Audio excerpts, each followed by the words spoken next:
a todas. Eu, no papel de conselheiro do Corecon e mediador deste painel número 6, que vai tratar de um tema importantíssimo para a economia brasileira, em particular para a economia e para a sociedade nordestina, sobre as cadeias agroalimentares.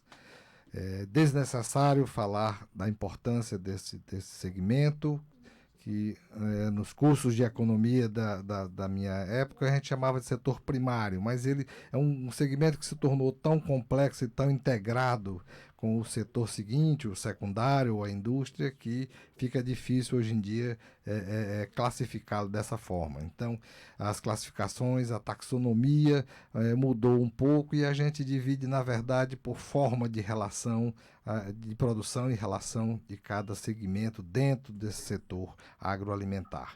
E nós vamos tratar aqui de 3 desses segmentos da maior importância.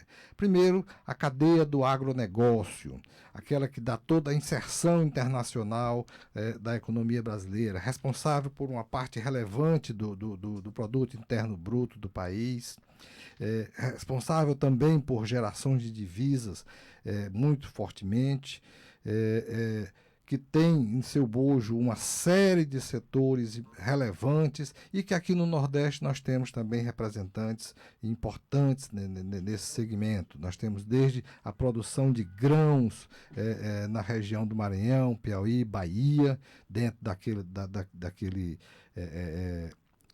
locus que passou a se chamar de Matopiba, né? Tirando o Tocantins, todos os outros 3 representantes são aqui da região Nordeste. Nós temos uma fruticultura bastante pujante em vários estados, temos ali na Petrolina e Juazeiro, Pernambuco e Bahia, aqui no Ceará, no vizinho Rio Grande do Norte, temos uma citricultura importante em Sergipe, temos cadeias de bovinocultura de leite também muito relevantes em vários estados da região, Bahia, Ceará, Pernambuco.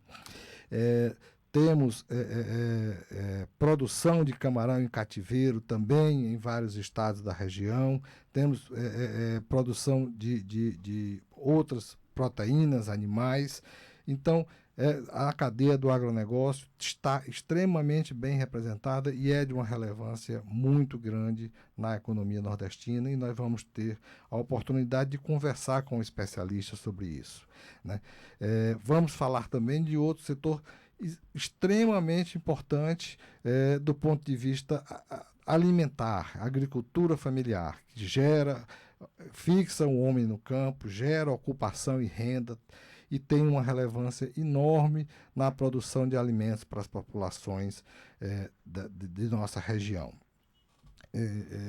E tem uma importância econômica, às vezes até difícil de se estabelecer, de calcular essa importância em termos de números, mas é inegável a sua participação. E, além do mais, vem se notabilizando muito fortemente pela sua capacidade de organização e por produzir em boa parte dos territórios numa produção orgânica. E, finalmente, falaremos também do tema segurança alimentar, o terceiro segmento da cadeia agroalimentar, que nós vamos conversar aqui com nossos especialistas. A segurança alimentar, particularmente num país como o Brasil, com toda essa quantidade da população que, infelizmente, está hoje nas estatísticas oficiais passando fome, ou seja, sem ter as refeições, sem saber se vai ter as refeições seguintes, é um tema da maior importância, né? Nós temos aí, segundo os números que são publicados, nós temos cerca de 33 milhões de pessoas em situação de fome no país, e em nossa região, particularmente, esse quadro é bastante grave. Então, temos também a temática da segurança alimentar como extremamente importante para nós discutirmos hoje. Então, vamos começar falando sobre a cadeia do agronegócio. O nosso especialista é o Dr. Renato Conchon.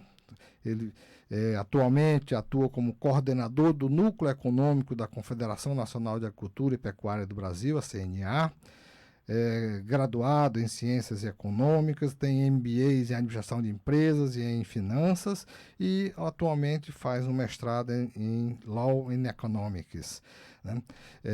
Então, o doutor Renato Conchon vai ter 25 minutos. Eu, infelizmente, vou ter que ter esse papel chato aqui de ser rigoroso com o tempo, porque nós temos aí um limite, né, em termos de tempo. Temos um outro painel que começa em seguida ao nosso, e eu terei esse papel muitas vezes antipático, e desde já peço desculpas aos nossos painelistas se eu tiver que interrompê-los ou pedir que façam as suas conclusões quando o tempo estiver próximo de se encerrar. Então, já de pronto, passo a palavra ao Renato Conchon para a sua apresentação e começa a contar o tempo. Muito obrigado. Olá, Fran Bezerra. É sempre um prazer estar falando com você, com todos da região. É um prazer compartilhar esse painel aí com o Wilson, com o Alexandre, o Joacir, pessoas importantes, para debater um tema tão relevante, tão importante. A gente sabe muito bem como o setor agropecuário, o agronegócio, tem a sua importância na atividade econômica brasileira e também na economia regional, né? Então, tem todos os aspectos, seja agricultura empresarial, seja agricultura familiar, todos os têm os seus impactos, a sua relevância e devem ser considerados nesse aspecto. Então, por isso, eu quero parabenizar também aí o Corecon, da região, pela excelente iniciativa. Então, eu já vou compartilhar minha tela e vou me programar aqui para não passar do tempo. Sei muito bem. Então, eu vou estar compartilhando a minha tela. Só peço que vocês me indiquem. Vocês estão vendo a tela aí? Ok? Tranquilo. Então, vamos lá. Então, eu vou falar de uma questão um pouco mais macro, que era o meu papel aqui, né? De falar um pouquinho sobre o agronegócio como um todo. Depois a gente pode debater alguns detalhes. Mas vamos lá. Nós temos aqui que essa é a figura, é a fotografia macro de como o agronegócio, e aí é o conceito dentro da porteira, que é a agropecuária, que a gente lembra que o IBGE faz o cálculo do PIB da agropecuária, que é basicamente o que é produzido dentro da porteira. Inclusive, vai ser divulgado no dia 1º de setembro, essa semana, o resultado do segundo TRI de 2022. Né? Então, mas para 2021, a gente faz esse cálculo, a CNA, junto com o CPEA, da Exalc USP. Quem calcula isso é a universidade parceira, e ela calcula com base nas métricas impostas lá por Harvard, aquela questão toda internacional. Mas é a produção dentro da porteira e a produção antes e depois da porteira também. A gente lembra que em 2021 o PIB brasileiro foi de 8,7 trilhões, né, de reais, e o agronegócio girou 2,4 trilhões, ou seja, aproximadamente 27% de tudo que o Brasil gerou passou por dentro da propriedade rural ou dos seus elos. Esses 27% são divididos no ramo agrícola e no ramo pecuário. Aproximadamente 75% desse PIB do agronegócio é do ramo agrícola. E ainda assim, 25% do ramo pecuário, mostrando a sua pujança. Então, só para contextualizá-los nesse segmento. E essa é a série histórica da participação do PIB do agronegócio no PIB total. A gente vê que houve uma leve queda entre o período de 2012 e 2015, e no ano de 2020, 2021 e 2022, ele está com uma tendência forte de alta, muito por conta de alguns fatores que nós vamos tratar um pouquinho mais adiante. A gente segmenta, o CPF adota a segmentação desse PIB do agronegócio por elos da cadeia, que são os insumos agropecuários, ou seja, antes da porteira, tá? Dividido pelo ramo agrícola e pecuário, e o agronegócio, que é a soma dos dois, né? Ponderado, mas basicamente isso. A produção agropecuária, dentro da porteira, a agroindústria e o agroserviços. A agroindústria é o frigorífico, que faz o abate dos animais, a indústria de processamento de óleo vegetal, a indústria de processamento de etanol, por exemplo, enfim, tudo isso ligado à atividade. Os agroserviços têm os serviços financeiros, os serviços, por exemplo, de frete. É um serviço ligado ao escoamento do frete da produção agropecuária, é um agroserviço, e essa, a composição total nós chamamos de agronegócio. E em 2021, comparado a 2020, houve um crescimento de 8,4%. E aí, um pouquinho diferente do IBGE, o IBGE tem um viés, um olhar mais sobre o volume de produção, né? Sobre a quantidade produzida. Aqui o foco também é a renda do setor. Então, esse é um contexto de 2021, que é o último dado fechado, e a gente traz esse resultado aqui, que é a variação mensal, mostrando que o setor, sim, ele está exposto a sazonalidades naturais do setor. Questões de clima influenciam bastante, a gente pode ver que o clima prejudicou na série histórica desde 2000 alguns setores, mas também nós tivemos alguns resultados que impulsionaram esse resultado, principalmente nesses 2 últimos anos, né, por conta da guerra comercial entre Estados Unidos e China, isso lá no final de 2018, 2019, o setor do agronegócio brasileiro teve um ganho a partir desse debate, a pandemia e agora o conflito entre a Ucrânia e a Rússia também influenciaram. É bastante importante trazer que são efeitos diversos.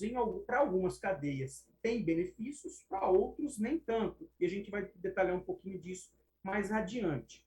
Mas só para vocês entenderem o contexto, que em 2021, como eu falei, a gente tinha aqui um resultado de crescimento do agronegócio de 8,36%, 8,4%. E no primeiro trimestre de 2022, isso não está se mostrando. Por quê? Porque mudou a dinâmica entre 2021 e 2022, muito por conta do conflito entre a Ucrânia e a Rússia, que subiu muito o custo de produção, principalmente de produtos, de insumos agropecuários vinculados ao dólar. Ou seja, aqueles bons resultados que nós vimos em 2021, até o primeiro TRI de 2022, não se concretizaram, mostrando que existe algum problema, merece atenção no que se refere ao resultado previsto para 2022. Esse dado agora é o valor bruto da produção, que é o VBP. Esse basicamente, diferentemente do PIB, o VBP basicamente é o volume de produção vezes o preço comercializado, ou seja, o faturamento como um todo. Esse cálculo é feito pela CNA mensalmente, divulgado no nosso site da cnabrasil.org.br, e o resultado de agosto mostra que a previsão para 2022 é de um crescimento de 2,7%, quando comparado ao resultado de 2021.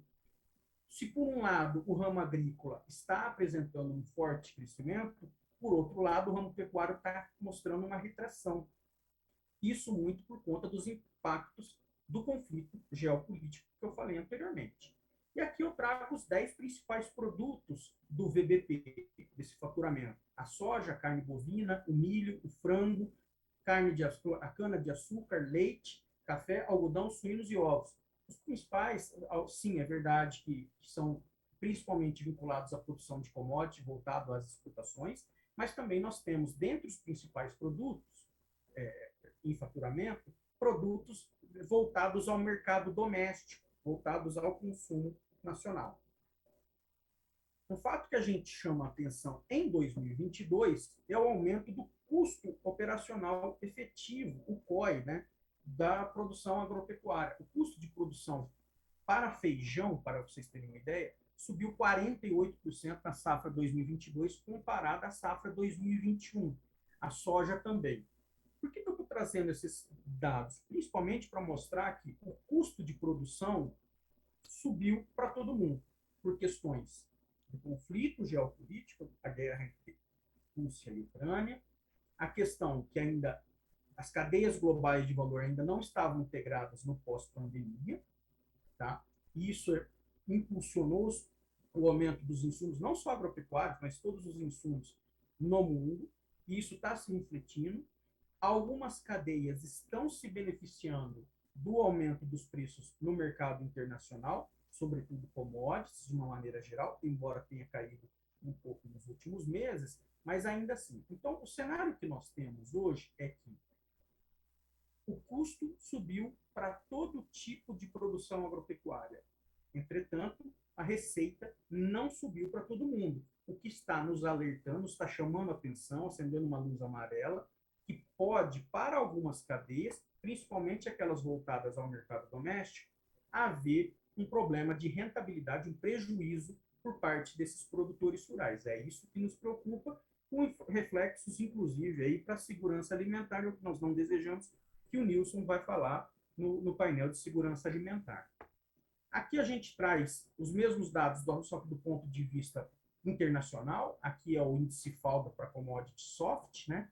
É basicamente isso. A gente vê que houve um crescimento muito grande nos preços dessas commodities agrícolas em todo o mundo, tá? Principalmente por causa da pandemia e do conflito. E, por outro lado, os preços de fertilizantes utilizados no setor agropecuário. A gente viu, esses dados são do Banco Mundial, né? E a gente vê que houve um recorde histórico nos últimos meses, uma elevação, principalmente também que a gente sabe que a Rússia e a Ucrânia, a Bielorrússia, que estão envolvidas nessa guerra, nesse conflito, de alguma maneira, a Bielorrússia, elas são grandes fornecedoras de insumos para fertilizantes em todo o mundo, o que acabou gerando um grande problema para fornecimento, para garantir de fornecimento de fertilizante, não só no Brasil, mas em todo o mundo. E isso está preocupando todo mundo de uma maneira geral, sobretudo, aí, como eu falei, os produtores rurais brasileiros, que se utilizam desses insumos. Aqui eu trago os dados de 2022, os dados mais recentes. A gente vê que houve um crescimento significativo nas exportações do agronegócio em 2022 comparado a 2021, principalmente pelo fato de que uma conjugação de fatores. O mercado internacional está bastante aquecido, procurando demanda, e a gente tem que lembrar que alguns países estão adotando restrições às exportações, não permitindo que os produtores exportem seus produtos. Um exemplo é a Índia. Outros países estão adotando tarifas de exportação sobre seus produtos. Um exemplo, a Argentina. Então, existe uma certa contração, um movimento de contração no comércio global e internacional, que acaba, sim, prejudicando o livre comércio em todo o mundo. E aí o Brasil, com essa produção recorde que nós estamos vivenciando, né, ainda que com alguns problemas pontuais no clima, a produção, a safra foi muito boa. E o Brasil está se beneficiando do ponto de vista de saldo de exportação, e isso se acarreta mostrando que essa é a balança comercial brasileira, mostrando que o agronegócio tem um saldo superavitário e o que mantém, sustenta o superávit na balança comercial. Ou seja, esse ponto é bastante importante trazer, que caso o agronegócio não tivesse saldo superávit, não gerasse superávit, a nossa balança comercial seria deficitária, trazendo impactos, prejuízos para a estabilidade, inclusive, da nossa moeda, que é o real. Mas, focando aqui no setor, a gente traz ainda uma informação com base nos dados da PNAD de 2015, que é a última PNAD anual, em que foi determinado que aproximadamente um terço da mão de obra brasileira, aproximadamente 30 milhões de trabalhadores, estavam linkados ao agronegócio, dentro daquele conceito, a agropecuária, a indústria, comércio e o setor de serviços.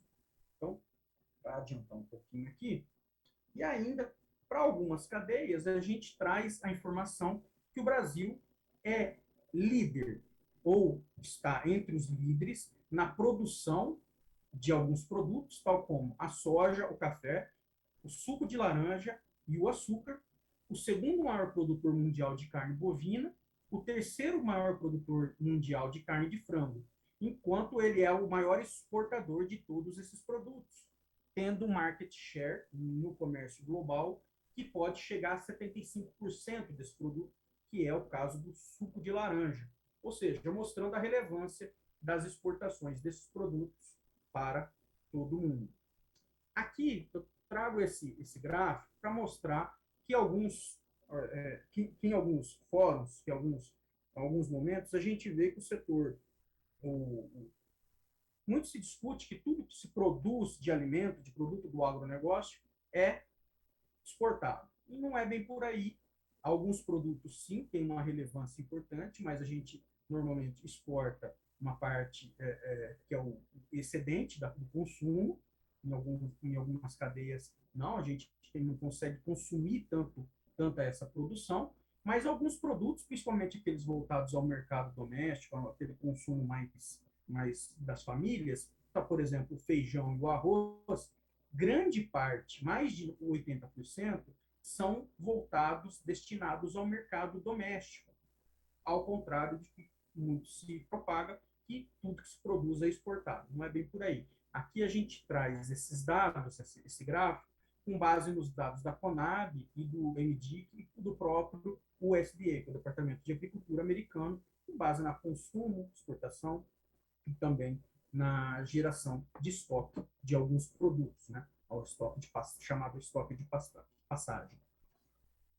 Além dessas questões, a gente traz aqui que o produtor rural brasileiro, o setor agropecuário brasileiro, ele, ao contrário do que muito se afirma, esse dado é da OCDE, né, que mostrou, esse relatório foi publicado em 2021, mostra que o produtor rural, o setor brasileiro, o setor rural brasileiro, ao contrário do que se propaga, é, dentre os principais produtores de alimentos do mundo, a União Europeia, China, Estados Unidos e Austrália, é o país que tem um menor percentual de subsídio comparado à receita bruta. É basicamente tudo o que o governo gasta para políticas de fomento à atividade agropecuária, ao agronegócio como um todo, comparado ao seu VBP, a sua receita bruta. O cálculo é mais ou menos esse, em resumo. Em 2020, a OCDE projetava que menos de 1,5%, 1,3% para ser exato, do total do total de faturamento era equivalente ao subsídio fornecido pelo, pelo, pelo Estado. Só para vocês terem uma ideia, na União Europeia, aproximadamente quase 20% de tudo o que os produtores europeus produzem voltam em forma de subsídios para manter eles na atividade. Ou seja, é um dado bastante interessante para desmistificar alguns contrapontos, sobretudo os contrapontos que vêm do exterior. Mas é importante trazer essa informação. Tudo isso com uma ocupação de terra bastante reduzida. A gente vê aqui com dados, esse dado é da Embrapa, que se utilizou de inúmeras fontes, e que foi corroborado com um estudo da NASA, em que mostra que aproximadamente 30% das áreas do Brasil são de uso agropecuário.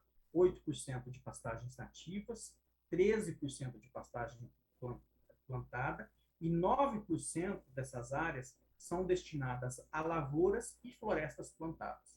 Ou seja, a produção agrícola utiliza menos de 10% do total da área do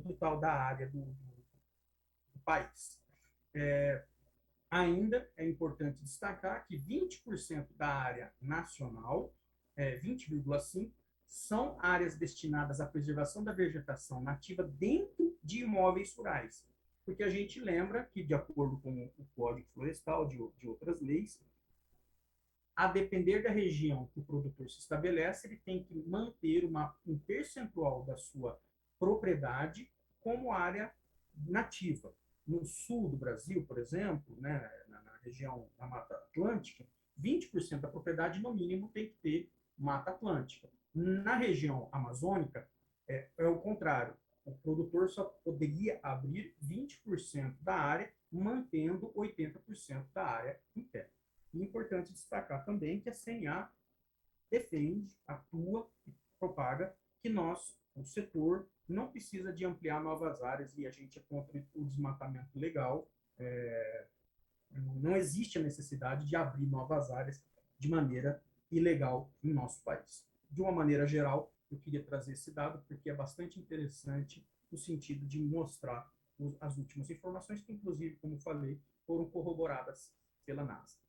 Então, é um jeito brasileiro de produzir e preservar o meio ambiente, tá? Com base em 4 pilares, né? A preservação por meio da sustentabilidade. A gente sabe que boas práticas foram adotadas pelos produtores brasileiros, como e são utilizados como estratégias para mitigação de mudanças climáticas. O país e a gente precisa propagar um bom exemplo de agricultura de baixo carbono. O programa ABC é um grande exemplo que nós temos, e temos que mostrar isso para o mundo, porque é um bom exemplo que a gente tem, e uma legislação ambiental rígida. E nós, mais uma vez, a gente defende: quem infringe a lei não tem que ser punido, tem que ser avaliado de acordo com o rigor da lei. Tudo isso, essa preservação, foi baseado em ciência, tá? E a gente vê a nossa excelência aí na agricultura tropical por resultado, é fruto de uma inovação e desenvolvimento de P&D, muito por conta da Embrapa. A gente não pode esquecer tanto a Embrapa quanto outras instituições de pesquisa e ensino, universidades, que se voltaram ao fomento da agricultura tropical. Também, nós não podemos deixar de lado que essa sustentabilidade agro, agroambiental, ela foi calcada também em uma boa política agrícola. A política agrícola pensada na década de 60, que foi alterada ao longo do tempo, mas ainda assim as suas bases permanecem até hoje, e isso a gente fomentou a adoção de tecnologia por meio de financiamento de crédito de política agrícola para fomentar e aumentar a produtividade rural do brasileiro por meio de uma assistência técnica e treinamento para o setor agropecuário, os produtores rurais. E por isso, a gente tem um reconhecimento internacional do ponto de vista de acesso ao mercado global. Atualmente, o Brasil fornece para mais de 190, esse número já está desatualizado, são mais de 200 países que importam os produtos brasileiros, mas sim, a gente está vendo os interesses econômicos por trás desse debate, mostrando que o Brasil, apontando que o Brasil não produz de maneira sustentável, o que não é verdade, e o que a gente precisa manter em mente, que o Brasil tem sim possibilidade de produzir tanto para o mercado doméstico quanto para o mercado internacional, garantir uma segurança alimentar. O Nilson vai falar mais à frente, eu sei disso, mas facilitar esse comércio global de uma maneira a garantir essa segurança alimentar para o Brasil e para o mundo. Segundo os dados da Embrapa, o Brasil hoje produz aproximadamente de alimentos o equivalente a alimentar a sua população, a população brasileira, aproximadamente 220 milhões de habitantes, e ainda assim criar um excedente para quase 1 bilhão de pessoas em todo o mundo. Então, é com essa Professor Renato, só visão. avisando que o senhor tem 3 minutos. Já estou acabando. Certo. Obrigado.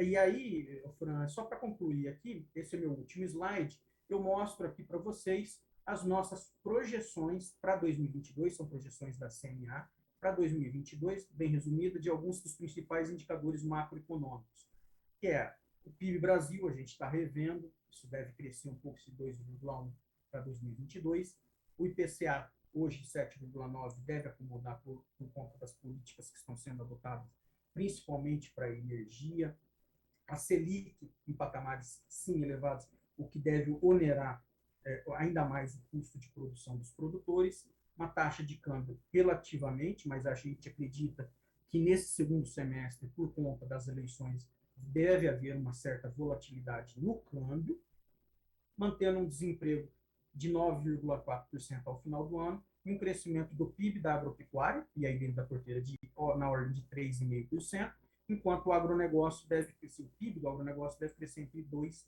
e 4%. E aqui estão as participações no PIB da agropecuária, então o PIB do IBGE, e o PIB do agronegócio, previsto, como eu mostrei no início da minha fala.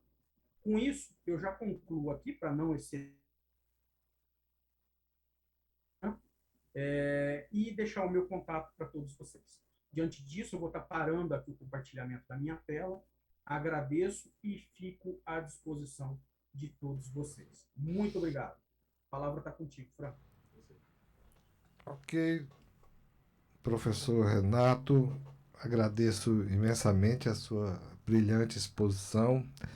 Nos deu aí uma radiografia muito atual, né, do agronegócio brasileiro, a sua importância não apenas econômica, mas também no sentido de buscar é, executar uma atividade dessa magnitude dentro de parâmetros ambientais corretos, né, parâmetros ambientais modernos e necessários, né, nesse ambiente de mudança climática que nós estamos passando, que não deixa de ser importante, sobretudo do ponto de vista do mercado internacional, que a cada vez exige mais esse tipo de comprometimento das empresas e dos setores e dos países, né?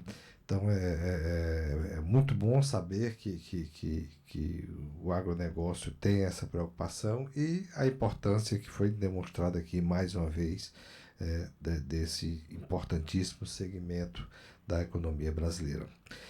Passamos então assim, agradeço também Renato, a sua o seu rigor com o tempo, você cumpriu rigorosamente o tempo e para nós isso é muito bom porque permitirá então ao final nós temos aqui alguns minutos para eventuais perguntas ou para as considerações finais dos palestrantes. Passamos então ao segundo tema, que é a cultura familiar, que nós, como já havíamos anunciado no início, vamos dividir entre dois expositores. Vamos começar então com o professor Joaci Aquino, economista, professor da Universidade Estadual do Rio Grande do Norte, vice-presidente da SOBER no Nordeste e sócio do Centro Internacional Celso Furtado. Professor Joaci Aquino, esteja com a palavra. O senhor tem 20 minutos.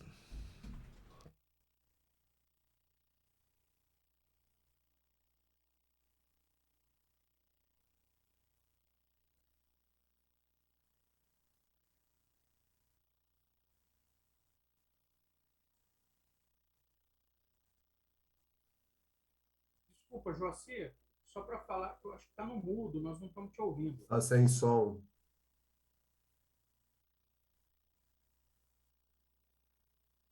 Vocês me ouvem agora? Agora sim. Tá ótimo. Então, vou compartilhar aqui novamente. Bem, boa noite, Fran, boa noite a todos os colegas da mesa. Eu gostaria de parabenizar ao Corecon do Ceará e demais parceiros pela organização desse grande evento. Gostaria de agradecer o convite e será uma grande honra participar desse debate junto com vocês. A minha fala, eu vou tentar abordar rapidamente a questão da agricultura familiar e o desenvolvimento regional do Nordeste brasileiro, destacando algumas características desse setor produtivo a nível de Brasil e, mais especificamente, na região Nordeste.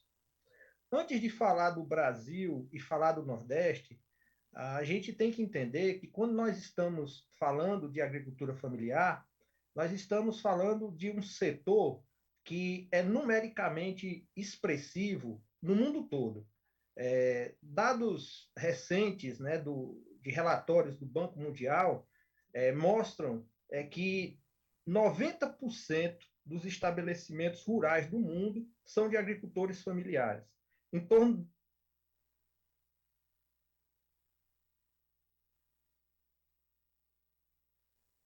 Oi, alô? Professor Joaci, está com algum problema? um papel muito importante na geração de ocupação, renda e na produção de alimentos. No caso do Brasil, a situação não é diferente. A maioria dos estabelecimentos rurais do Brasil são de agricultores familiares, né? Quando a gente vai olhar a agricultura familiar no Brasil, a principal fonte de dados que a gente utiliza são os dados do Censo Agropecuário do IBGE. Né? Essa é a principal fonte. O IBGE disponibiliza informações sobre o setor familiar e essas informações elas são elaboradas a partir de critérios normativos estabelecidos pelo governo federal, né? E que o IBGE aplica as suas estatísticas para delimitar o segmento familiar em nosso país. Bem, sem querer me alongar muito, os dados do último censo agropecuário mostraram que no Brasil existem mais de 3,8 milhões de estabelecimentos familiares. Eles representam 77% do total de estabelecimentos. E esses agricultores familiares ocupam mais de 10 milhões de pessoas. Então, de cada 100 pessoas ocupadas nas unidades produtivas rurais brasileiras, 67% estão em estabelecimentos familiares, né? Então, essa agricultura familiar, ela exerce um papel extremamente importante do ponto de vista da ocupação, da produção de alimentos, apesar de deter apenas 23% da área agrícola do país. Entre as regiões brasileiras, aquela que detém o maior número de agricultores familiares é o Nordeste. Segundo a pesquisa do IBGE, a nossa região ela tinha 1,8 milhão de estabelecimentos familiares, representando quase metade de todos os agricultores familiares do Brasil. Esse mapa que nós elaboramos, ele mostra, na cor amarela, que 60% a 80% dos estabelecimentos dos municípios são de agricultura familiar. Já a cor vermelha mostra que de 80% a 100% dos estabelecimentos do município são de agricultura familiar. Então, olhando para esse mapa do Brasil, a gente percebe que em praticamente todos os municípios brasileiros, a agricultura familiar, em termos de número de estabelecimentos, é o setor que apresenta o maior destaque, né? Então, se a gente vai pensar numa política de desenvolvimento regional para o Brasil, a agricultura familiar, por sua representatividade, é um setor que tem que ser levado em conta nessa equação, na equação do desenvolvimento do Brasil. No caso do Nordeste, a gente precisa fazer um detalhamento, porque a agricultura familiar no Nordeste ela apresenta um conjunto de especificidades, né? Como eu mostrei antes, metade dos estabelecimentos rurais do Brasil está no Nordeste. É preciso compreender as características particulares.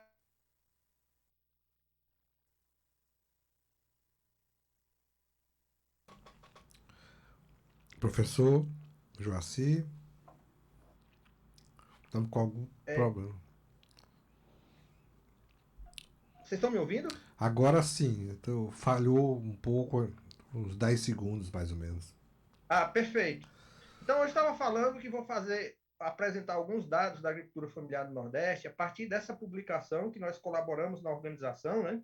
A Revista Econômica do Nordeste é uma das principais publicações na área de economia do Brasil. E em 2020 foi lançado um número especial fazendo um diagnóstico da situação da agricultura familiar na região. E o que foi que nós descobrimos, né, ao analisar essa agricultura familiar nordestina, né? Quais os seus potenciais e quais os seus desafios? Bem, em termos de Nordeste, como eu já tinha falado antes, praticamente 80% de todos os estabelecimentos rurais do Nordeste são de agricultura familiar. E a agricultura familiar nordestina, ela ocupa 4,7 milhões de pessoas. Quase 80% das pessoas ocupadas no campo nordestino, principalmente nos municípios até 50 mil habitantes, estão dedicados a atividades na agricultura familiar. Entre os estados do Nordeste, aqueles que concentram mais agricultores familiares são a Bahia e o Ceará. Né? Observem que o Ceará concentra pouco mais de 16% de todos os agricultores familiares nordestinos. Né? Mas, em todos os estados do Nordeste, a agricultura familiar é um setor predominante. Essa coluna azul aqui indica a participação de estabelecimentos, a vermelhinha a área, e a verde a questão da ocupação. Eu vou destacar aqui só o Ceará, né, que é o anfitrião do evento, sediado pelo Corecon do Ceará. Então, nós podemos perceber que no Ceará, a participação da agricultura familiar em número de estabelecimentos, em área, em termos de ocupação, também é bastante destacada, mostrando a representatividade desse setor no campo cearense e também nordestino. Uma preocupação que surgiu da análise dos dados do IBGE é o perfil do produtor familiar nordestino, né? Então, o que foi que nós descobrimos ao analisar esses dados para a região Nordeste? Nós descobrimos... Professor Joaci, nós tivemos o travamento aí do Nordeste tem idades acima de 40 anos. Um grande número tem idade acima de 50 anos. E apenas uma parcela reduzida dos estabelecimentos da nossa região é chefiada por jovens. Não é? Então, se coloca como desafio, no sentido de fortalecer esse setor, essa questão da sucessão na agricultura familiar, né? Como criar oportunidades para os jovens se manterem na atividade. Uma outra questão que nós também discutimos é o baixo grau educacional dos chefes dos estabelecimentos do Nordeste, né? Ainda prevalece um nível educacional extremamente baixo, colocando esse tema da capacitação da assistência técnica como um elemento central. Nós também trouxemos o dado da área, né? A área média da nossa agricultura familiar do Nordeste é de 14 hectares, ou seja, as atividades são desenvolvidas em pequenos estabelecimentos. Mesmo assim, mesmo com esse limite de área, a agricultura familiar no Nordeste desempenha um papel muito importante na produção de alimentos, como o próprio Fran anunciou no início dessa live, né? Então, como vocês podem observar, quando a gente pega a produção de arroz, de feijão, de mandioca, por exemplo, a agricultura familiar tem um papel destacado. Mas a maior força da nossa agricultura familiar é no setor pecuário. Então, boa parte do rebanho bovino, caprino, suíno, ovino, da produção de ovos, de leite bovino, de leite caprino, da produção de mel de abelha do Nordeste brasileiro, é produzida por agricultores familiares. Esse é um dado super interessante, principalmente se nós considerarmos que o Nordeste foi atingido por uma das maiores secas da sua história recente, no período de 2012 a 2017. Mesmo com essa adversidade climática, do ponto de vista regional, a nossa agricultura familiar conseguiu desempenhar um papel muito importante na produção de alimentos para atender a população local e também em alguns setores da agricultura familiar exportando, né? Uma preocupação que veio à tona é que a renda média da maior parte dos agricultores familiares nordestinos ainda é muito baixa, né? Então, quando a gente soma a produção de todo o setor, nós temos aquele resultado, né? Um resultado significativo do ponto de vista da quantidade produzida de alimentos. Mas, quando a gente vai calcular a renda média, a maioria dos produtores familiares nordestinos ainda são enquadrados na classe de produtores de baixa renda, o que coloca, dentro de uma estratégia de desenvolvimento regional, a necessidade de estabelecer políticas para potencializar esse grande grupo de agricultores. Mesmo assim, nós calculamos a movimentação financeira realizada pela agricultura familiar do Nordeste. Então, nós somamos tudo que a agricultura familiar gerou de receitas, né? Ou todo o dinheiro que ela movimentou. Tanto o dinheiro das vendas de produtos agropecuários, como o dinheiro que ela movimentou com trabalho não agrícola, como o dinheiro que essa agricultura familiar movimentou com recebimentos de benefícios sociais, etc.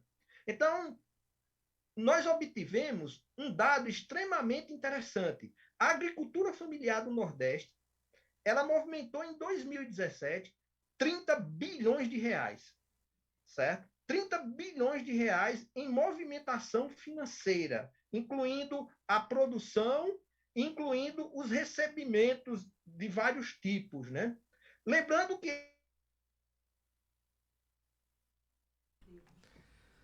O professor travou um pouco novamente. Vamos ver se. Acho que há algum. Então, é um setor que tem um papel muito importante na dinamização da economia local. Esse papel da agricultura familiar nordestina, ele poderia ser muito maior, se a gente conseguisse resolver alguns problemas. Entre esses problemas, eu gostaria de destacar a questão do crédito. Não é? Os colegas do Consórcio Nordeste têm debatido esse assunto, porque aqui nós temos uma tabela, só para ser bem pontual, é uma tabela que mostra a distribuição do crédito do Pronaf, que é o principal programa de apoio à agricultura familiar no Brasil, entre as regiões do país.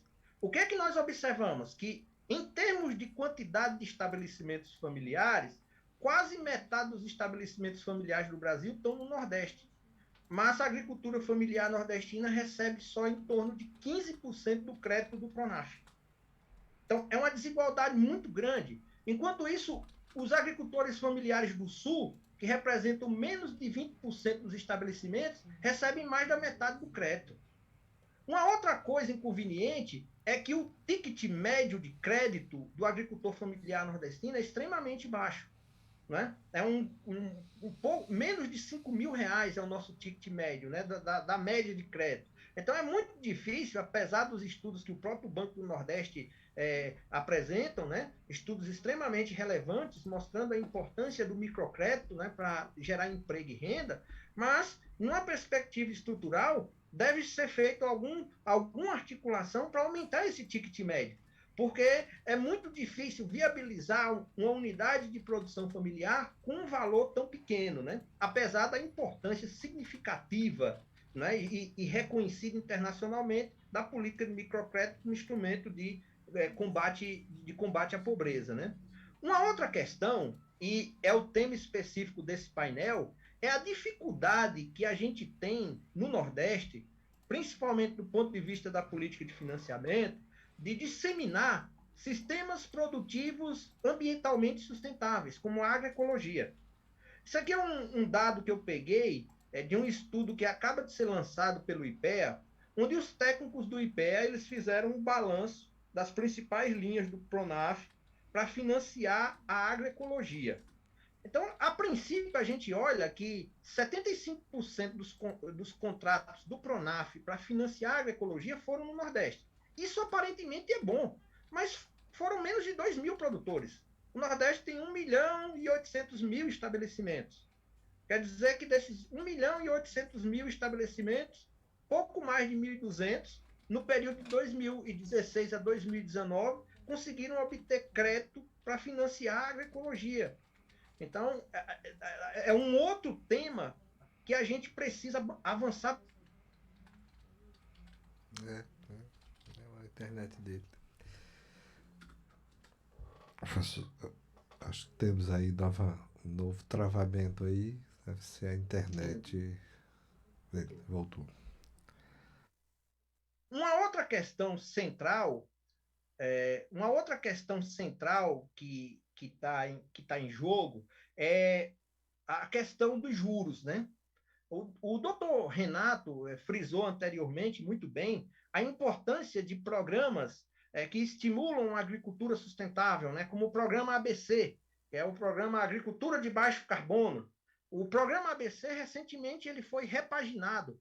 A agricultura familiar foi incluída também no programa ABC, que agora passou a se denominar ABC+, né, com a inclusão da agricultura familiar. Mas com as taxas de juros que são praticadas nesse programa, o programa se torna praticamente proibitivo para os agricultores familiares do Nordeste, que apresentam baixos patamares de renda. Então, é necessário também, dentro de uma estratégia de desenvolvimento regional, de inclusão da agricultura familiar, a discussão sobre taxas de juros específicas, ou uma política de enquadramento do programa ABC específica para a região Nordeste, porque com as taxas que são praticadas em nível nacional, Elas, Professor Joaci, perdão, só para avisar que você tem 3 minutos. Ok, já tô concluindo aqui. Uma outra questão chave nessa discussão toda é a questão da assistência técnica.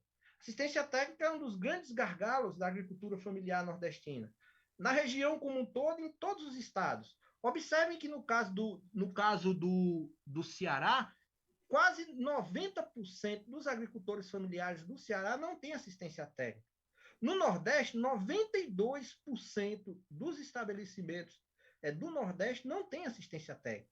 Então, esse é outro tema estratégico que precisa ser superado para fortalecer a nossa agricultura familiar. Mas, na atual conjuntura do país, a gente nota uma evolução nesse tema. Eu trago aqui uma tabela para vocês que mostra o orçamento de assistência técnica para a agricultura familiar e os assentamentos rurais no Brasil. Observem que em 2013 o orçamento chegava perto de 900 milhões de reais. A estimativa do orçamento para assistência técnica para a agricultura familiar e reforma agrária nesse ano caiu para 33 milhões, certo? Então, com uma perspectiva como essa, a gente está caminhando na contramão da necessidade de superar esse viés que bloqueia a agricultura familiar do Nordeste. Né? Então, esse é um outro tema que deve ser colocado na ordem do dia do ponto de vista do debate. E só para concluir, a agricultura familiar é um setor muito importante, né, para reconstruir vários elementos, né, da economia regional nesse pós-pandemia. A agricultura familiar ela pode ser integrada nesses grandes desafios que afligem o Brasil, como a inflação, a fome, o desemprego, as mudanças climáticas, etc. Nós precisamos de uma política de desenvolvimento rural que potencialize. Pois é.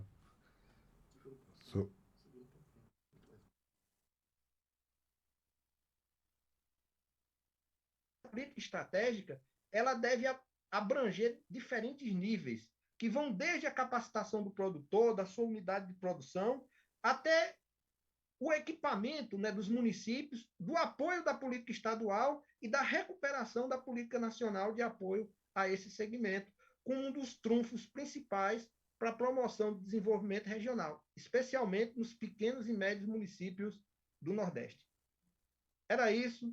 Muito obrigado pela atenção. Fica à disposição agora para a gente continuar na sequência o debate. Obrigado. Nós é que agradecemos, professor Joaci, pela exposição extremamente rica, mostrando aí não apenas um quadro muito próximo da agricultura familiar do Nordeste, como já desenhando uma espécie de agenda dos desafios a serem superados, né?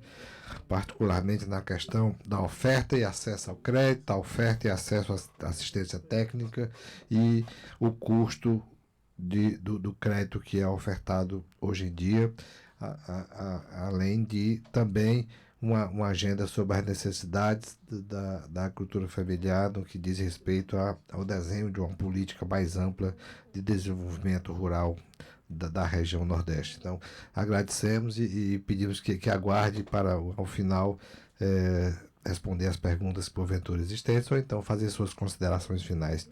E já passamos de imediato para continuar nesse tema da agricultura familiar ao Alexandre Sampaio, economista, doutor em ciência política e atuante no DIEESE. Professor Alexandre, você também terá 20 minutos e eu passo já a palavra sem mais delongas para que possamos ouvi-lo. Boa noite. Eu conheço um pouco o tema, né, mas eu vejo que os senhores com certeza conhecem muito mais do que eu. Eu comecei a atuar nessa área da agricultura familiar, né, assessorar particularmente a CONTAG pelo DIEESE, faz apenas 2 anos, e eu vejo que eu estou trabalhando aqui com vários especialistas sobre o tema, e estou aprendendo bastante também. Bom, eu tinha feito uma apresentação no congresso passado de vocês, acho, e alguém lembrou de mim, né? Eu falei, pô, não posso fazer fazer o mesmo enfoque, né? Então, eu vou procurar falar para vocês um pouco, às vezes até ser redundante um pouco, mas mostrar essa importância da agricultura familiar, principalmente pensando a questão, hoje em dia, premente, principalmente no Nordeste, que é a questão da fome, né?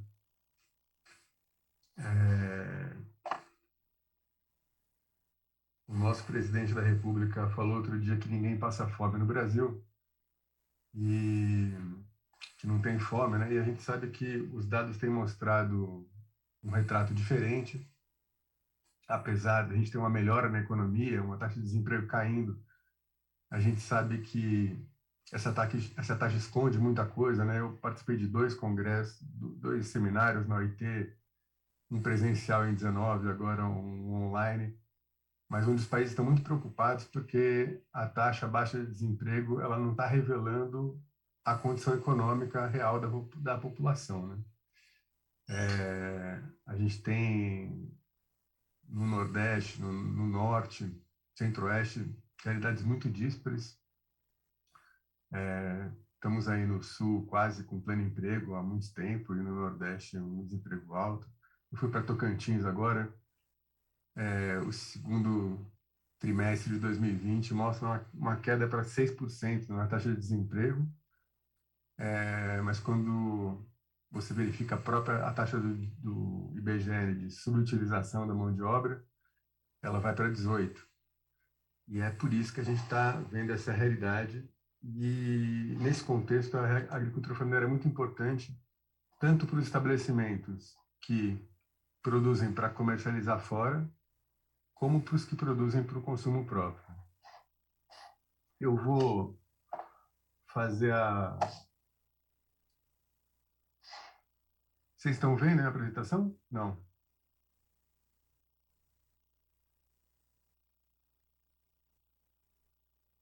Ainda não, Alexandre. Não?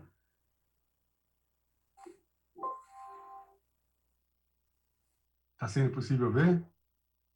Não. Ainda não, professor. Aqui ela está aparecendo para mim na tela.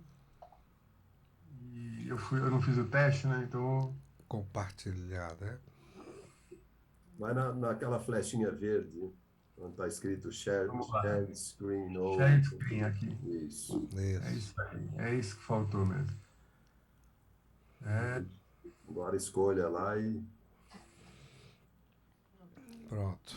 Deu certo? Agora sim. Perfeito. Então vamos lá.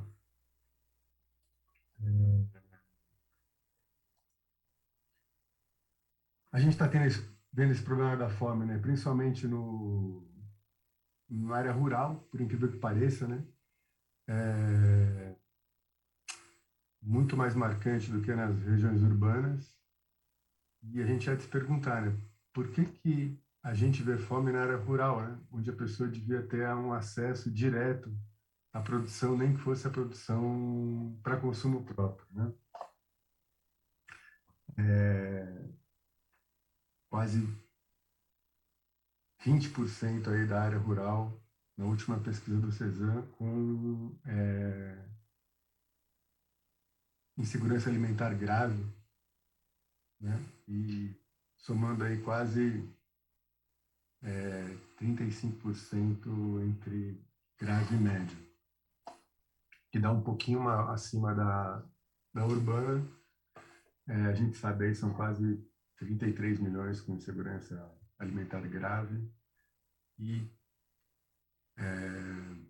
60 milhões, mais de 60 milhões com até insegurança alimentar leve, né? E a gente se pergunta, né? Por que o celeiro do mundo, né? A gente há muito tempo conhece o Brasil como celeiro do mundo. O Brasil é um grande exportador de commodities agrícolas, como mostrou o Renato na apresentação dele, muito importante para a nossa balança comercial, né? É um setor realmente dinâmico, muito importante. Mas por que que esse celeiro do mundo ele não mata a própria fome, né? Ele não mata a fome do Brasil, não mata a fome nem da área rural, né? E aí é muito importante a gente ver os contrastes regionais, né? A gente vê aí a insegurança alimentar é muito mais severa no norte e no nordeste, né? Enquanto no sul a gente tem praticamente todo mundo com segurança alimentar, né? Uma insegurança alimentar muito baixa, né? Ainda que relevante, né? Não é irrelevante 10% da população com insegurança alimentar. O ideal seria não ter ninguém passando fome, né?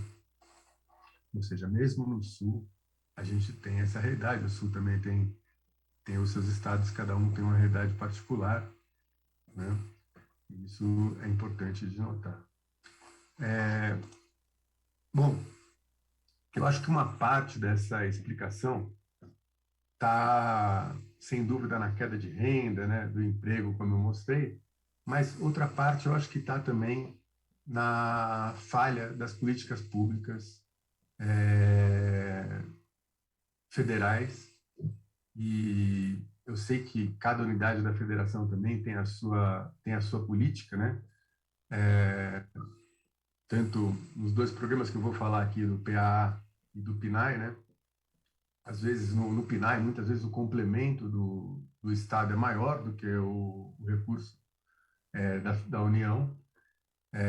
O PAA também, à medida que foi minguando os recursos do PAA federal, os estados foram criando as suas próprias leis para aquisição de alimentos, né? Então, isso foi sendo substituído. Mas, na verdade, são coisas que são insubstituíveis, porque o governo federal tem um papel muito grande na coordenação desses programas. A gente vê aqui nessa tela que o recurso, né, o orçamento do PNAE federal teve uma queda expressiva de 2014 para 2022, quase constante, né, ao longo do tempo. Subiu um pouquinho alguns anos, depois caiu de novo, mas uma queda de 2 bilhões de reais, é muito dinheiro. No PAA, a situação ainda é mais grave, né? O PAA teve seu orçamento praticamente reduzido a 1/3, né? Quase acabou entre 2020 e 2021.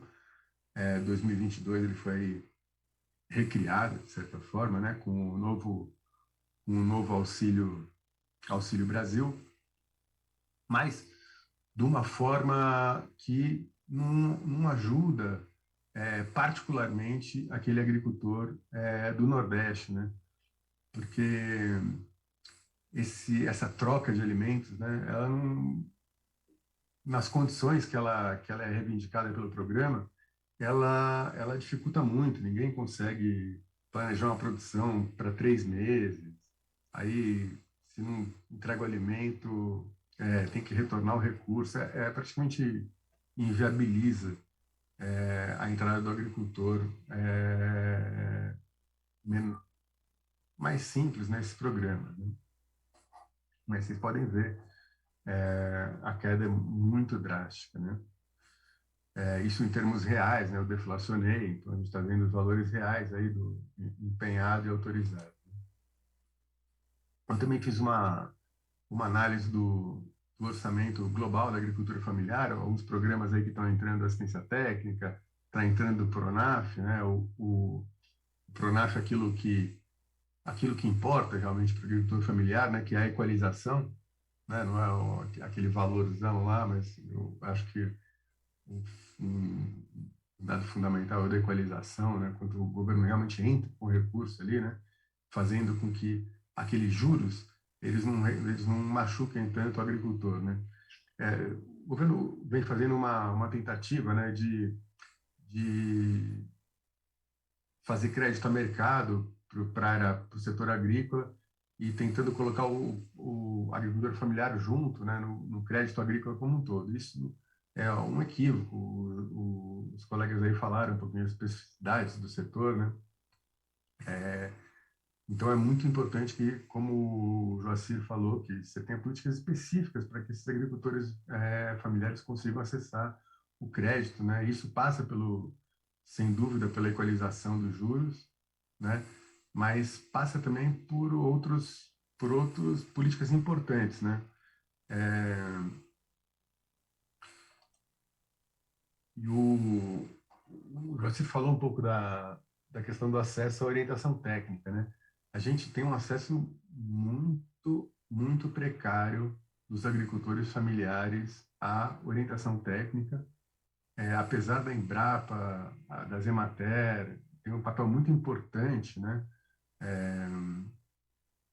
no desenvolvimento da agricultura. Eu concordo muito com o Renato, que assim, eu acho que não dá para pensar a agricultura como uma área sem tecnologia, né? Ela baixa intensidade tecnológica, né? Na classificação lá internacional. Não pode ser isso. Hoje em dia a agricultura ela tem um componente tecnológico muito importante, ela tem cada vez mais tecnologia, a Embrapa faz parte disso, mas a gente é muito ruim na disseminação dessa tecnologia. E os orçamentos desses órgãos vêm caindo, isso tem ficado pior. Em 2017, a gente pode ver os estados do Sul com mais acesso, né, à tecnologia. O Distrito Federal, aqui onde eu estou, com 77% tinha recebido assistência técnica, Santa Catarina 54%, Rio Grande do Sul 50%. Agora, veja bem, a média do Brasil é 18%. A gente tem aí nos estados do Nordeste, né, praticamente todos abaixo da média do Brasil. É óbvio que isso aí está ligado a outros fatores também, né? E um fator que eu acho primordial é a questão da educação básica mesmo, né? Porque o trabalhador que não tem educação, o agricultor familiar que não tem educação, ele também não consegue assistência técnica. Os dados lá do censo de 2017 mostram que tem uma correlação, não digo causalidade, mas tem uma correlação entre educação e receber assistência técnica, né? Quanto maior o teu nível educacional, mais assistência técnica você recebe. E também consegue depois fazer melhor uso dela, né? Outro dia eu estava trabalhando num evento, conversando com o pessoal da Contag, a gente estava produzindo material sobre melhores práticas, e o agricultor tinha feito uma produção consorciada, mas ele não tinha dado a distância que o órgão técnico tinha recomendado entre os pés, porque ele quis aproveitar um pouquinho mais no pequeno terreno dele, né, da produção de algodão. Tal. O que aconteceu? O pé não cresceu como deveria crescer. Então, é preciso que se invista muito na educação também, no acesso à água, no acesso a... Eu tinha separado aqui, tem pouquíssimas propriedades, né, com acesso à energia elétrica e internet, né, que hoje em dia é um componente importante para a produção da agricultura familiar. Tudo se faz hoje em dia a DAP vai mudar, né? O cadastro rural vai mudar, o acesso ao Pronaf, tudo se faz via cadastro e tudo tem que ter acesso à internet. Os agricultores familiares não têm computador, às vezes acessam do celular com uma internet horrível, então isso é muito importante para que eles possam desenvolver a produção a contento, né? Bom, falando disso, né, a gente fala assim, pô, mas a gente está com esse problema da fome, né? E uma grande produção agrícola, né? Mas o que a gente está plantando, né? Poxa, olha aí, ó. A área de plantio de arroz e feijão caiu, né? Produção de arroz e feijão praticamente estagnada, né? Produtos básicos da alimentação do brasileiro, produtos riquíssimos, né? Em nutrientes, que tem um consumo in natura, que é o recomendável, né? A gente sabe que alimento de boa qualidade é um alimento não industrializado, né? Não, os ultraprocessados são péssimos alimentos, né, favorecem obesidade, etc. Então, a gente deveria privilegiar esses alimentos in natura e, na verdade, estamos dedicando uma produção, uma área muito pequena, estamos produzindo muito pouco desses alimentos, né? O milho ainda tem tido um ganho de produção razoável, um ganho de área, né? É óbvio que aqui tem embutida a produtividade, que não está aqui, né? Mas o milho tem sido um pouquinho melhor, mas são alimentos muito importantes que a gente sabe que são base, tanto o milho quanto o soja, né? São base de energia, né? Fonte primária, né? Para depois produzir gado, produzir galinha, etc., né? Ovos.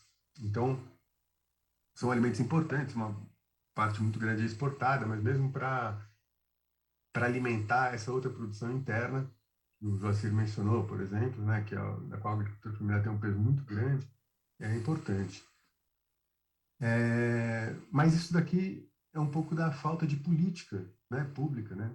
Se você não tem estoque, programa de aquisição de alimentos sério, você desestimula a produção dessas culturas e acaba se concentrando em outras culturas com um rendimento melhor na hora, mas que não atendem uma questão fundamental, que é a questão da soberania alimentar. Professor Alexandre, só avisando, você tem 3 minutos. Muito obrigado. Bom, a gente sabe que no Brasil a gente tem uma concentração de terra muito grande, né? 1%, né, das propriedades com metade das terras, né?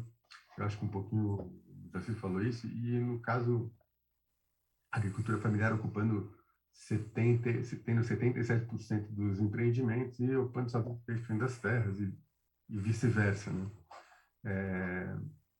Então, essa estrutura agrária também dificulta um pouquinho esse tipo de produção.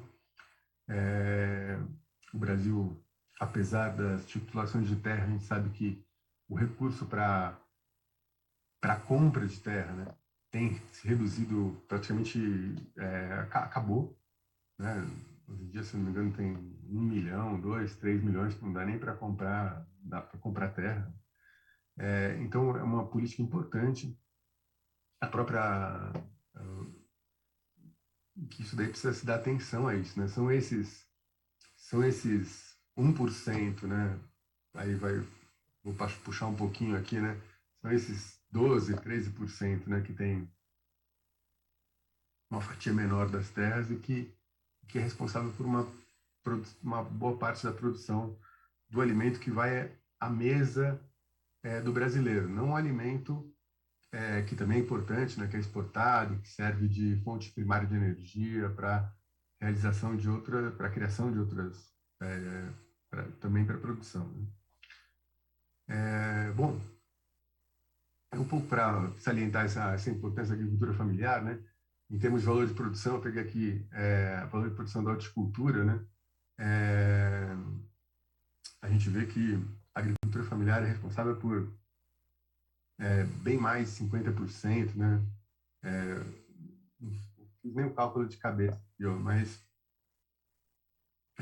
por praticamente 70%, né, da produção de horticultura.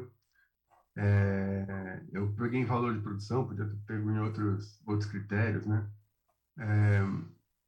A agricultura familiar é muito importante em culturas de base para a mesa do brasileiro, né? A gente vê no Nordeste, né, onde a mandioca, a aipim, né, tem um papel muito grande na mesa, né? A agricultura familiar é responsável por nada mais, nada menos que 85% da produção de mandioca, né? 50% do milho forrageiro, 59% do feijão verde, 42% do feijão fradinho e 42% do feijão preto na cultura temporária. Na permanente, 97% do algodão arbóreo. Esses dados são do censo de 2017, mas eu sei que o algodão agora o modelo tem mudado bastante, né? Eu tenho visto muito aqui no Centro-Oeste o algodão em larga escala aqui. Com certeza isso daí já está alterado. o açaí aí que tem sido um produto, né, muito consumido, né? 79% vem da agricultura familiar, a uva do vinho, 76% da uva, maracujá 69%, caju 69%, café 49%. Então, é preciso, como os colegas falaram, que seja dada uma atenção maior a esse setor, com políticas específicas. Não dá para tratar da mesma forma atores tão diferentes, né? Como são a agricultura familiar e o agronegócio. Eles não podem competir pelo mesmo fonte de crédito, eles têm naturezas muito diferentes e eles têm papéis também distintos, né? Eu acho que o Renato deixou bem claro, né? Que o agronegócio tem um foco muito grande na exportação, produzindo fonte de energia primária, e a agricultura familiar ela tem um papel maior quando a gente fala do alimento in natura, do alimento que vai para a mesa do brasileiro. Portanto, os dois têm estratégias muito têm que fazer parte de uma estratégia da segurança alimentar, mas com políticas distintas, né? Eu peguei também um pouquinho dos dados aí do Nordeste, né, como é que era o Nordeste, né?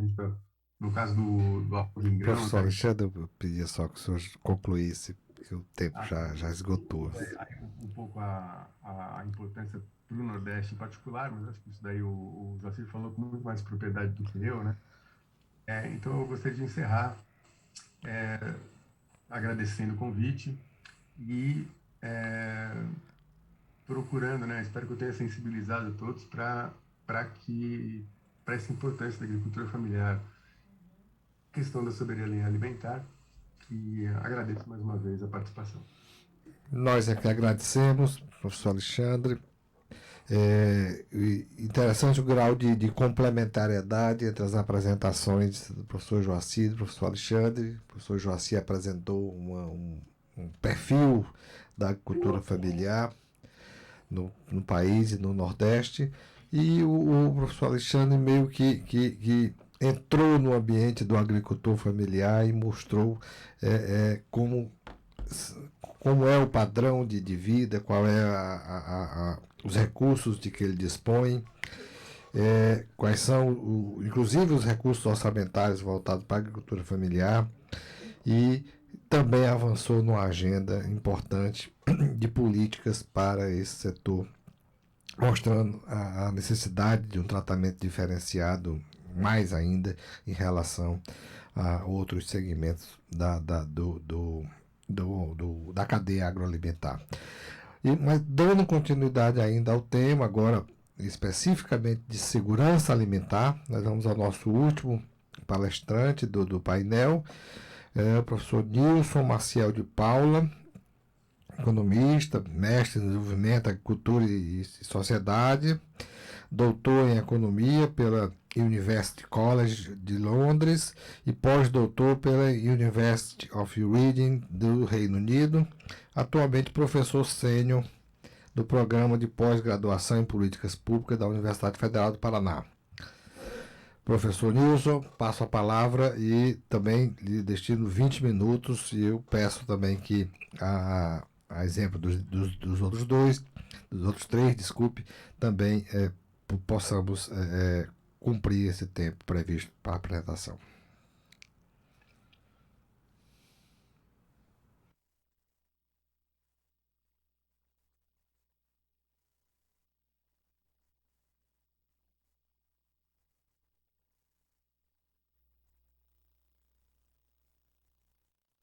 Professor Nilson. Oi, agora sim. Agora sim. Eu estava aqui com o meu microfone desligado. Bom, boa noite, né? Em primeiro lugar, eu quero cumprimentar os meus colegas painelistas e, ao mesmo tempo, que agradeço por essa oportunidade. Devo pedir licença a vocês para entrar no Nordeste, né? Eu estou em Curitiba e me coloco aqui como, de fato, um convidado, né? Alguém que está muito longe e para falar do Nordeste, que é uma realidade que eu conheço à distância, e por isso eu peço respeitosamente a licença, né, de vocês. Quero também, antes de fazer a minha exposição, é, fazer uma referência e uma lembrança, né, com todo respeito e carinho, ao professor Josué de Castro, né, da Geografia da Fome, que é uma bússola para a nossa primeira bússola para falar da questão da fome, da insegurança alimentar. Isso, evidentemente, me leva a pensar, inevitavelmente, né, a questão do lugar de fala, né? Nós falamos da fome distante dela, né? E nos colocamos numa posição de certa forma, de conveniência ou de conforto para falar de uma realidade que nós não conhecemos de perto, no seu dia a dia. Isso acontece em grande parte porque quem tem fome não tem voz e porque, evidentemente, não está organizado para fazer a sua voz ser ouvida. Num outro sentido, falar de fome nessa realidade soa um pouco estranho da forma como nós estamos vivendo, como uma espécie de normalização de um problema tão sério. Em outros contextos históricos, em outros momentos, essa nossa realidade já teria gerado transformações, rebeliões e uma quebra de estruturas, sem sombra de dúvida. Como explicar isso, eu não sei.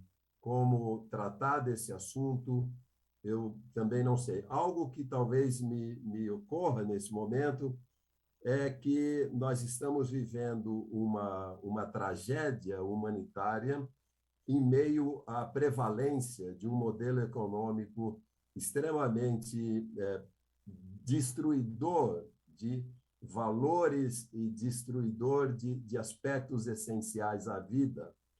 E um modelo que, na verdade, revela o fracasso ou a morte, se vocês quiserem, do sujeito moderno, né? A morte do sujeito moderno que renasce na forma de um indivíduo depressivo, incapaz de conhecer a sua própria realidade. E eu estou aqui fazendo uma citação do professor Beluso, que publicou um livro recentemente, onde ele trata da grande contradição que nos assombra todo dia, que é a escassez na abundância capitalista. Então, é dentro dessa contradição que nós estamos tratando dessas questões e, essencialmente, da questão da insegurança alimentar ou da fome, como vocês quiserem. Eu fui convidado para falar de segurança alimentar, mas como é um evento para os economistas, eu pensei em tratar disso como um desafio para a economia. E para falar da fome a partir da economia, eu não consigo pensar a fome como um evento, como um fenômeno disciplinar que consiga ser explicado pela economia, a menos que a economia seja vista a partir da sua origem, a partir do seu nome, do seu primeiro nome, que é a economia como economia política.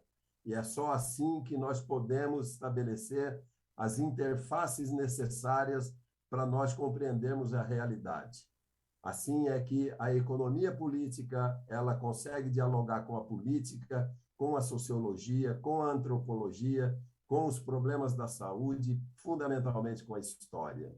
Então, é preciso se desfazer do manto, do mainstream da economia, como ela tem sido tratada, e resgatar a força metodológica da economia na sua origem. Nessa interface interdisciplinar, para nós falarmos de segurança alimentar, a questão é o como definir a segurança alimentar.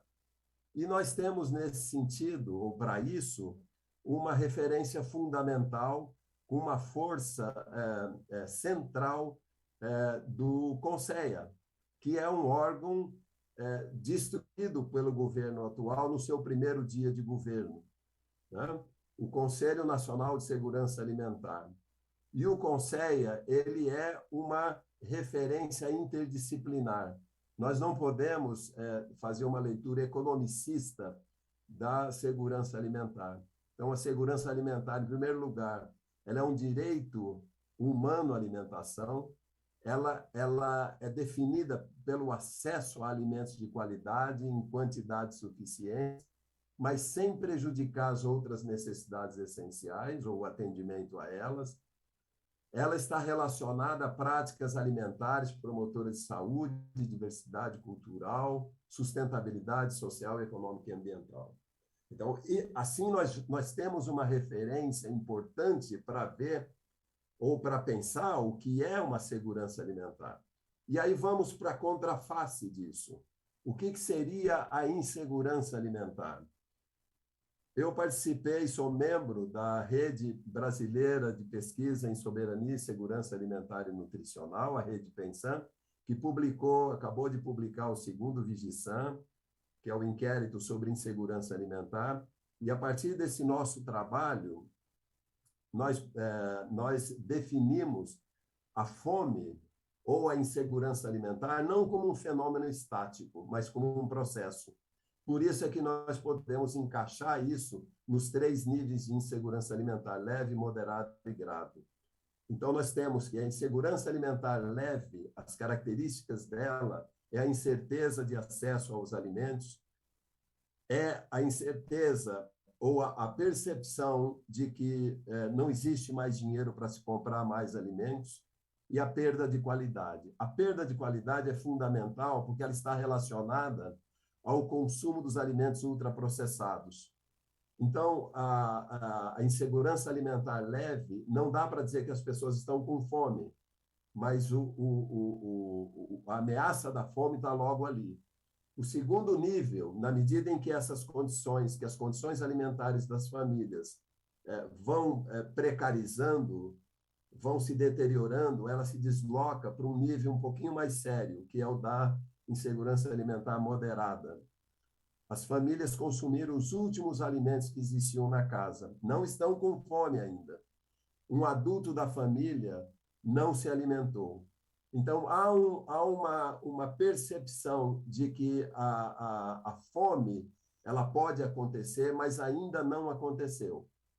Se a gente pergunta para alguém se está passando fome, se ela não se alimentou, ela pode dizer, eu estou com fome. Mas se ela se alimentou, momentos antes ou no dia anterior, ela pode dizer, ainda não estou com fome, mas ela está se aproximando dela.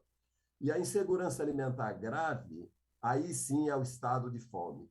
O dinheiro acabou, o adulto não comeu e a família já está, portanto, num estado grave de insegurança alimentar. Muito bem. Isso significa, portanto, que a fome não é um evento localizado ou exógeno ao sistema econômico ou exógeno à vida normal da sociedade.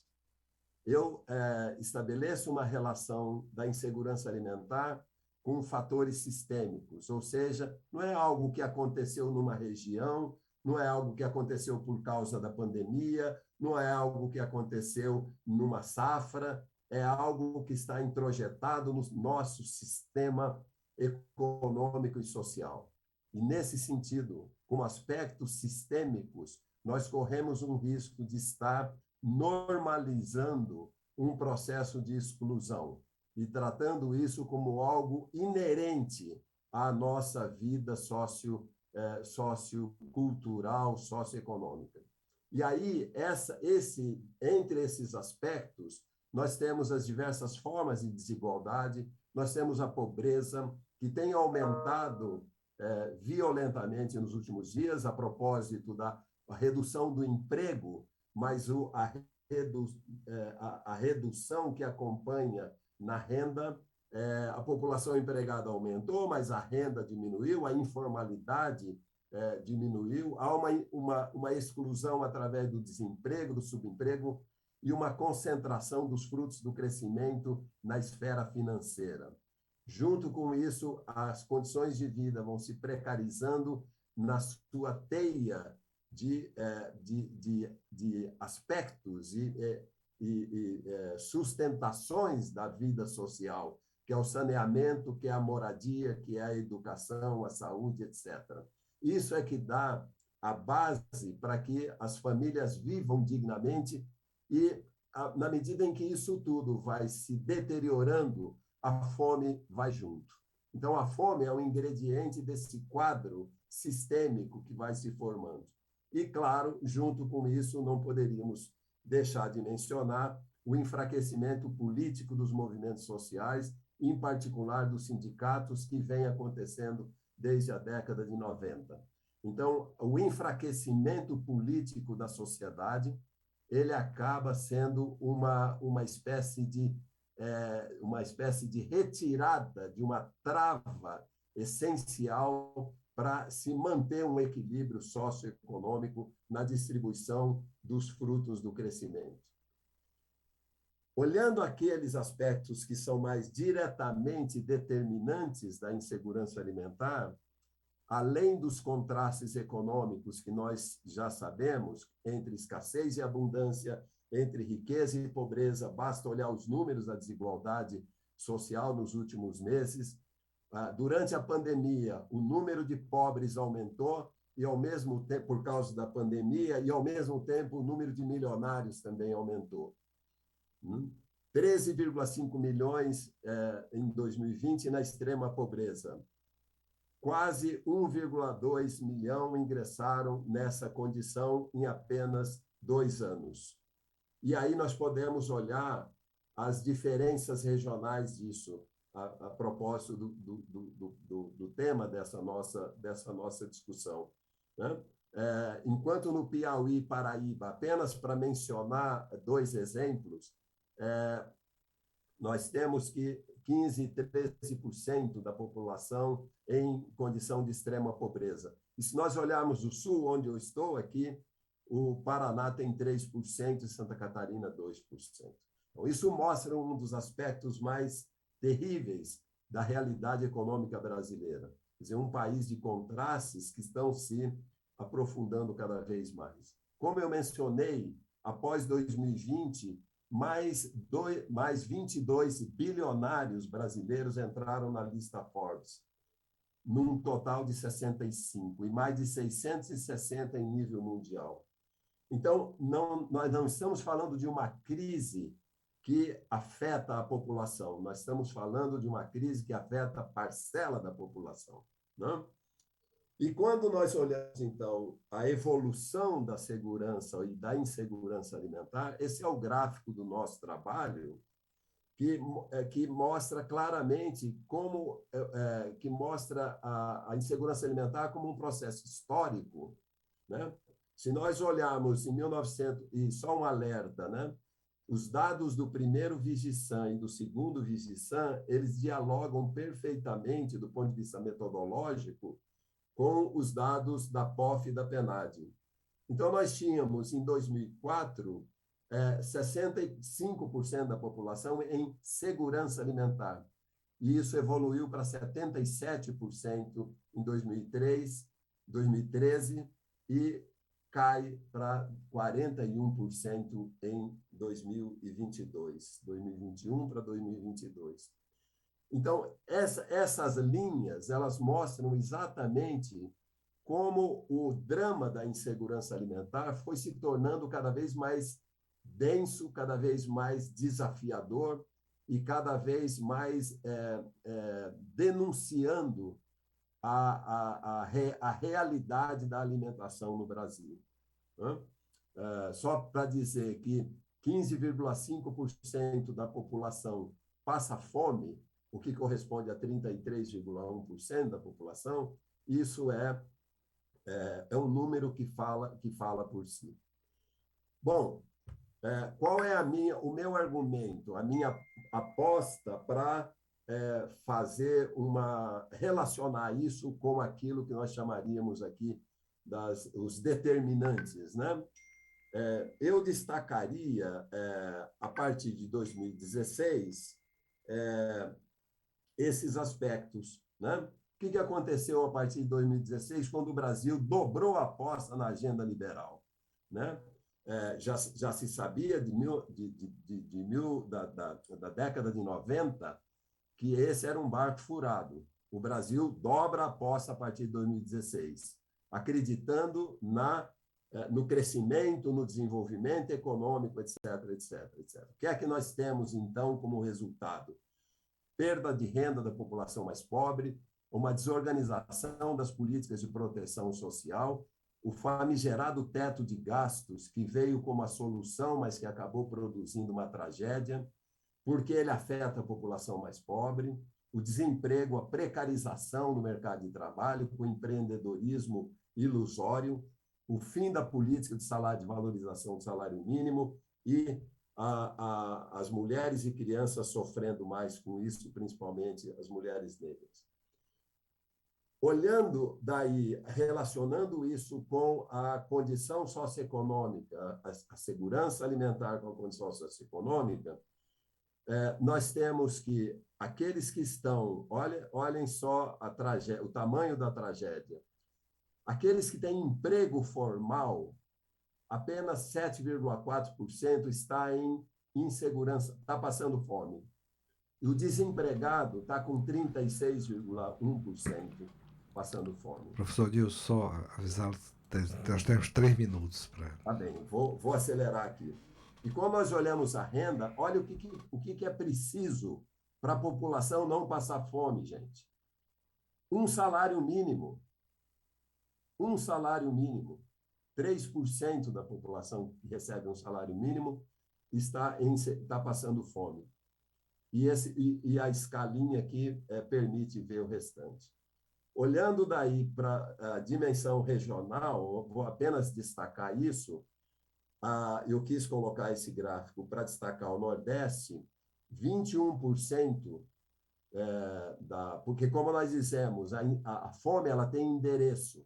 Ela tem endereço, ela tem cor, ela tem gênero. As mulheres passam mais fome que os homens, os pretos passam 80% mais fome que os brancos. 21% da população do Nordeste está passando fome, enquanto no Sul, apenas 10%, ou 9,9%. Se nós olharmos os agricultores familiares, no Nordeste, 22,6% passando fome, enquanto no Sudeste, 15%, 15,6%, no Sul, 10,3%. Então, esse é um outro retrato da forma como esse processo está se manifestando. Então, eu fecharia essa exposição, aproveitando esse último minutinho, para destacar que, nesse trabalho, foi identificada a sinergia entre duas inseguranças que são vitais para a vida humana, a insegurança do alimento e a insegurança da água. Então, 42% das famílias que estão em insegurança alimentar grave estão também em insegurança alimentar hídrica. Portanto, nós estamos aqui apenas mostrando a ponta do iceberg do que nós chamamos de uma sindemia, que é essa combinação das diferentes crises que estão afetando uma significativa parcela da população brasileira. Então, é isso que eu tenho a dizer. Muito obrigado, mais uma vez, e fico à disposição.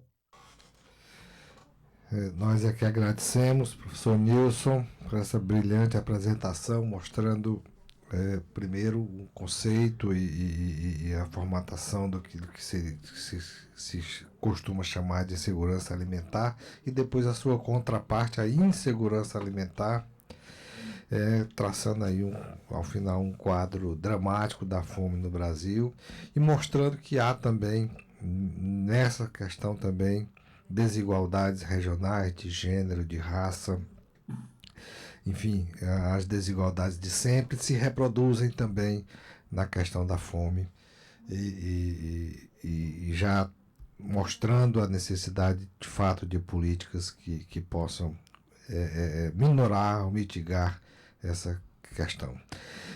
Nós não temos perguntas, temos apenas elogios a todas as apresentações, são muitos os elogios que foram feitos.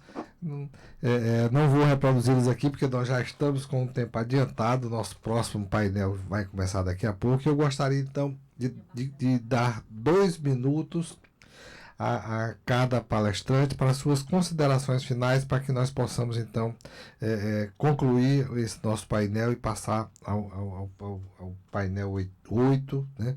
Então, começando já com o professor Renato Conchon, da CNA, 2 minutos. Olá, Fran, obrigado pelas considerações. Quero parabenizar os demais amigos aqui, o Joacir, o Alexandre, o Nilson, pelas brilhantes apresentações. Parabenizar o Corecon, do Ceará, da região do Nordeste, pela iniciativa em debater um tema tão importante. Como nós vimos, é um setor importante e relevante do ponto de vista econômico e importante e relevante do ponto de vista social e da segurança alimentar.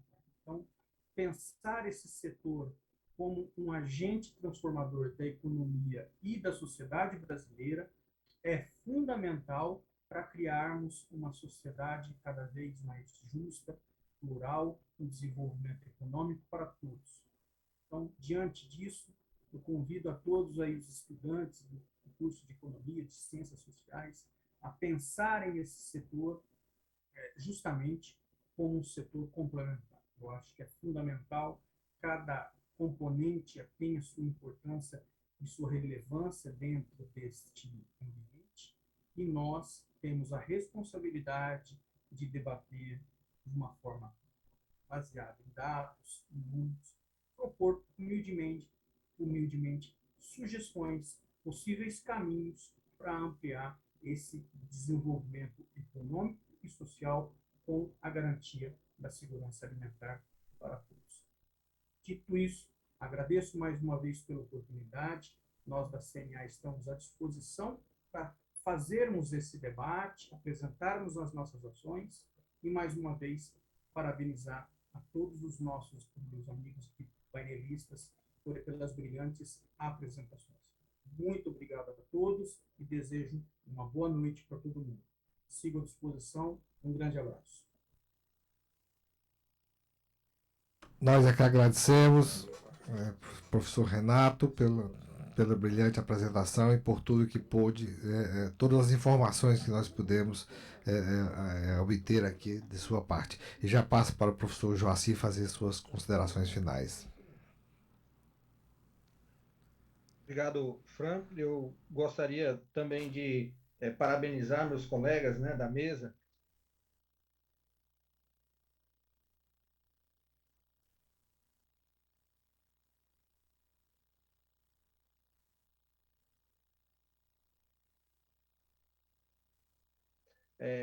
O papel estratégico que a agricultura familiar brasileira e nordestina ela tem um projeto de desenvolvimento nacional. Como nós procuramos destacar, a agricultura familiar ela é extremamente relevante do ponto de vista da produção de alimentos, da geração de ocupação, mas também do ponto de vista econômico, né? O Brasil tem 5.570 municípios, a maior parte desses municípios são pequenos e médios localidades, né? E nessa porção do território nacional, com destaque para o Nordeste, com destaque para o semiárido, a agricultura familiar é um setor importantíssimo, também do ponto de vista econômico, né? Pelo que ela gera dinamismo para as economias locais, né? Então, a gente não pode pensar numa estratégia de desenvolvimento regional deixando a nossa agricultura familiar de lado, né? E boa parte dos problemas que afligem essa agricultura familiar, como a insegurança alimentar, como o doutor Nilson muito bem enfatizou agora no final, se deve a um conjunto de problemas que essa agricultura familiar ainda enfrenta, né? Um conjunto que eu tenho trabalhado muito sobre esse tema, que eu tenho denominado de múltiplas carências de ativos, né? De terra, de educação, de água, de infraestrutura, e a gente tem que enfrentar essas carências da agricultura familiar para potencializar o seu papel socioeconômico, né? Gerar emprego e renda, etc. Então, eu acho que o Corecon do Ceará, o 30º o 31º encontro, né, de entidades de economia está de parabéns por promover esse debate, e eu estou muito honrado, né, por essa possibilidade. Gostaria mais uma vez de parabenizar toda a organização, agradecer o convite da doutora Silvana, da Desirê, da Shirlene, né, e de todos os responsáveis pela organização do evento, né. Foi uma satisfação muito grande e eu desejo muito sucesso aí na continuidade das atividades. Então, boa noite a todos, um grande abraço. Obrigado, professor Joaci. Nós é que agradecemos também, em nome da organização do evento, a sua participação e seus ensinamentos. Já passo a palavra ao professor Alexandre Sampaio para suas considerações finais.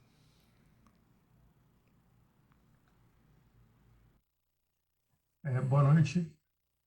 Bom, mais uma vez eu agradeço o convite. Foi uma honra estar aqui na mesa com o Nilson, o Joacir e o Renato. Aprendi muito aqui.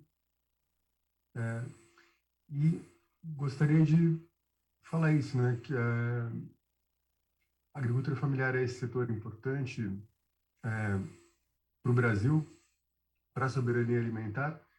Ela tem um papel relevante na alimentação in natura, na comida que vai para a mesa do brasileiro. E a gente precisa enxergar, e esse é o nosso papel como economista, ou como sociólogo, cientista, como cientista, a gente precisa ver que a gente tem um papel muito grande para poder dinamizar e melhorar as condições de vida e de produção desse setor tão carente de infraestrutura, né, de acesso a recursos básicos, né? A gente podia hoje ter uma agricultura familiar muito mais produtiva se a gente tivesse acesso não apenas a recurso financeiro, mas também acesso a infraestrutura energética, saneamento básico e educação, que são muito importantes. Então, esse é um pouco o nosso papel e a contribuição que a gente pode dar para esse setor e pensar ele não como um setor do atraso, né, mas como um setor do futuro e do desenvolvimento. E isso eu acho vital. Obrigado. Nós é que agradecemos, professor Alexandre, pela sua brilhante apresentação, e já passo a palavra então para as considerações finais do professor Nilson de Paula. Bom, apenas para lamentar que a gente não tem mais tempo para eventualmente trocar mais e debater e também tratar de questões que outros pudessem trazer.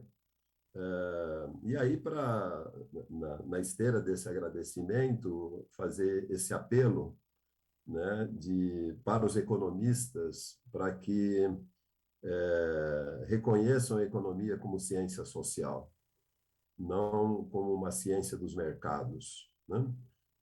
Lembrar do velho Karl Polanyi, que olha para o mercado dentro de uma sociedade de mercado. Então, no entorno do mercado está a sociedade, né?